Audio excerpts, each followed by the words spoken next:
Hello and welcome back to Exothermic Plays Games. I'm Exothermic and the date today is Thursday, October 17th, 2024. I've been doing a countdown of my favorite video games of all time through each day of the year, and coming in at number 76 is It Takes Two.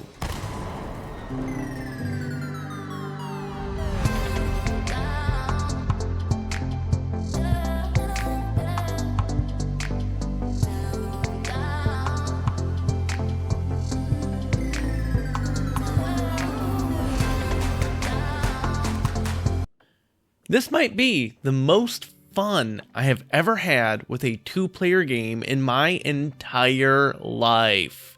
There's better overall multiplayer, but for specifically two, this game's the absolute best.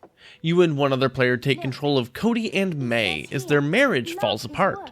They're getting a divorce and splitting up, and told their young daughter, who, as children often do, did not take it well. She blames herself for them splitting up, but I'll get to more of that later. Through the power of magic and a very weird book, such a weird, sentient, living, magical book, the two of you are turned into dolls. The whole game is played as these dolls, as Cody and May are trying to figure out how to get back to normal. Helping, and I use that term loosely, is the very, let's go with, charismatic book, giving instruction and creating many obstacles in your own path for them to overcome together in order to fix the relationship. The gameplay itself is a cooperative action puzzle experience. If you, like me, have mourned the loss of split screen, I have some great news for you.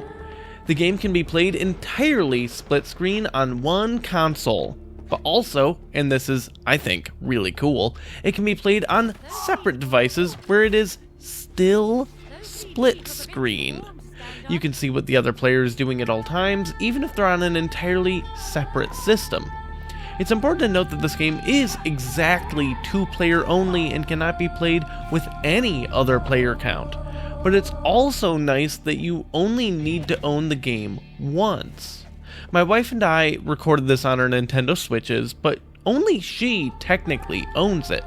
I can download a demo copy of the game, which when I join the lobby of a person that owns the full version, we get to just play the whole thing as if I owned it. It's awesome. There's a lot to love about It Takes Two. For starters, the visuals are spectacular. I love the little ragdoll physics and just the tiny little things about like your jumps and like things about the world, and it's great. The enlarged mundane items making for awesome scenery and obstacles. There's different gimmicks on almost every part of the game, like this one near the end of the game where we're in the attic and having to set up the stage for a concert. My wife, playing May, can sing to do various things like levitate records to use as platforms or charm microphone snakes, while I, playing Cody, am rocking a cymbal shield which I can throw Captain America style at enemies. Or our favorite stage, where you get stuck in a snow globe. This is where their relationship is starting to really mend in the story. The snow globe itself is from the first vacation they took together, and it's this cute little town with this ski resort. You get to skate around on the ice, and there's loads of fun things throughout the town. The puzzles there involve ringing these giant bells, but I think it's just a ton of fun to skate around, explore, grind the rails, and throw snowballs at each other. That's actually kind of the tone of the entire game. There's this great, big, dramatic plot with all of these awesome, epic puzzles you need to work together to solve, and all of those are great. That's great. They're over there, they're doing their thing. But we also just had so much fun messing around. Throughout the game, there's hidden and sometimes not so hidden mini games you can play, and it actually tracks the win rate for each character. Notably, not the win rate for the players. While some games have the players doing the same thing, like this slot car game where you just hold A to go, but if you take corners too fast, you fly off the track, but some of them are asymmetrical in design, like this one early on with Whack-A-Cody. I think my wife got a little too much enjoyment, perhaps, out of hitting me in the head with a hammer.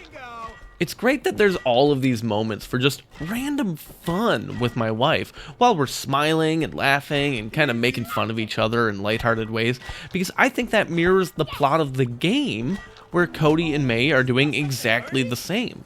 But there's serious stuff going on here too, like them being the shittiest parents.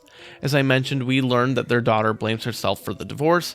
Well, when you beat the game and return to your normal bodies, you get up, or like, hey, we're normal again, hooray, I love you, let's stay together, let's tell Rose, and wait, where's Rose?